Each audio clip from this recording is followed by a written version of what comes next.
we have the ambassador held African Union representative. She couldn't be able to come today. And Andrew Craig, a friend, let's say a few words on behalf of Ambassador.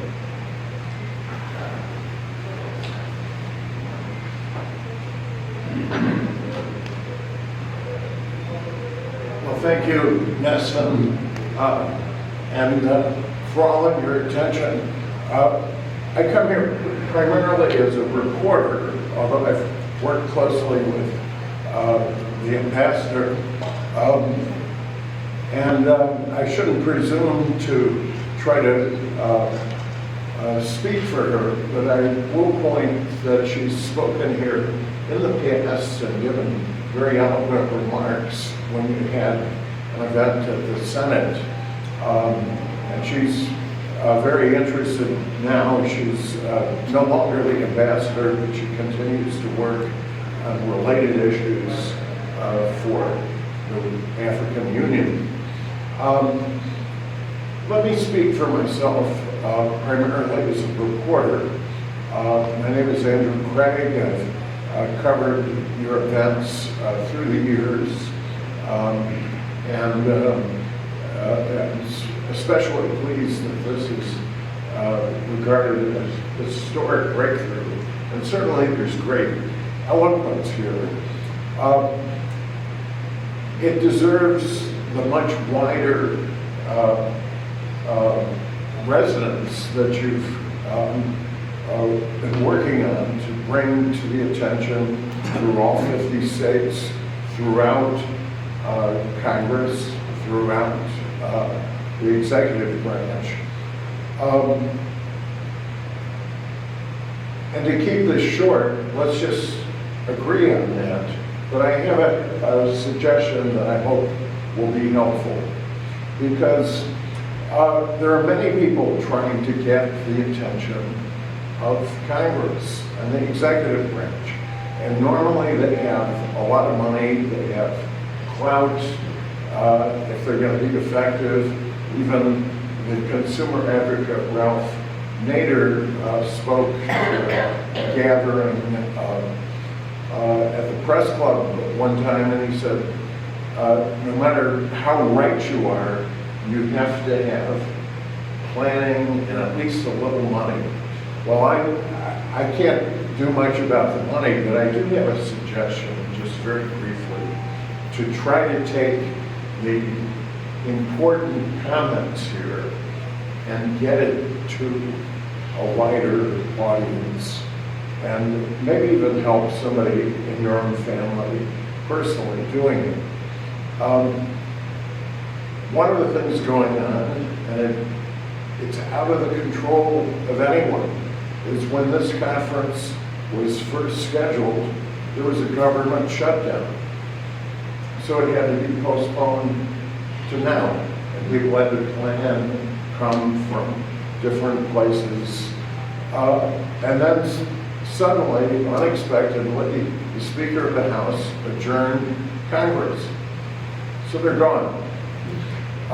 Nobody can plan on that, but that's what we have to deal with. Of course, it's nothing compared to what people in Ethiopia and elsewhere are going through, but we have to plan. So here's my quick suggestion. As I was listening to the eloquent talk here, I thought people in this room want to do something about it, and at least one of you, probably many of you, have children, have a next generation who might be interested in this.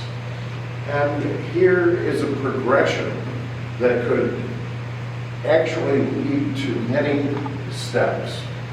And the progression is, some of you represent organizations, but even if you don't, you could ask a relative, someone, volunteer to put together a list of speakers, listen to some of the tapes, get copies of his talks. I'm going to do it myself and ask the speakers, and I'm going to write it up.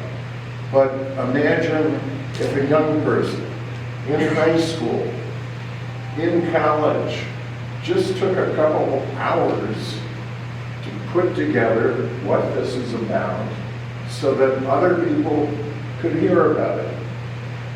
And as I was listening to these talks, I thought, when I was in high school, I wrote an in-depth paper about Ethiopia. And that's many years ago. And I thought, this is stuff that students do.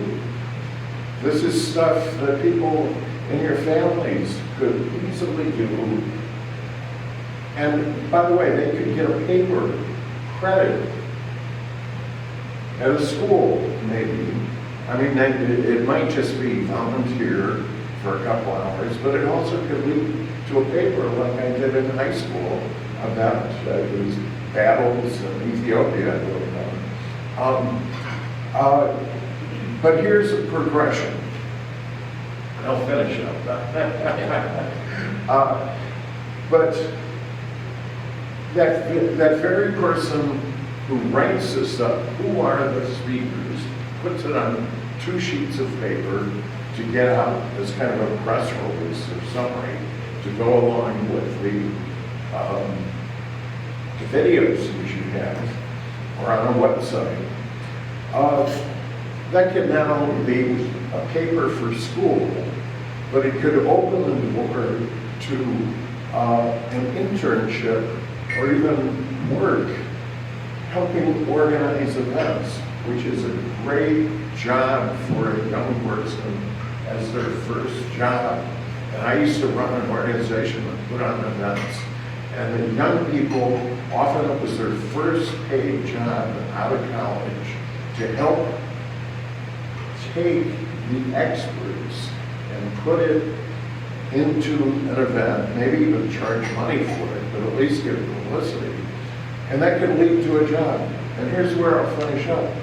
Imagine if one of your niece, nephew, child who helped on this project either got a job or an internship, or here's how I'll end it. This whole place is filled with young people who work on the staff of U.S. Congress people, committees, U.S. Senate. Imagine if your niece, nephew, child was working for Representative Chris Smith, the African subcommittee.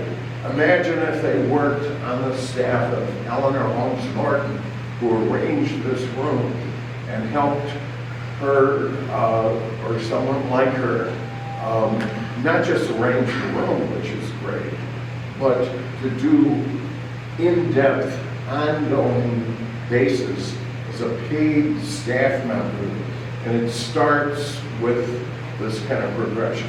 So I've talked too long, but it's to help get out this important message. Thank you. The next speaker is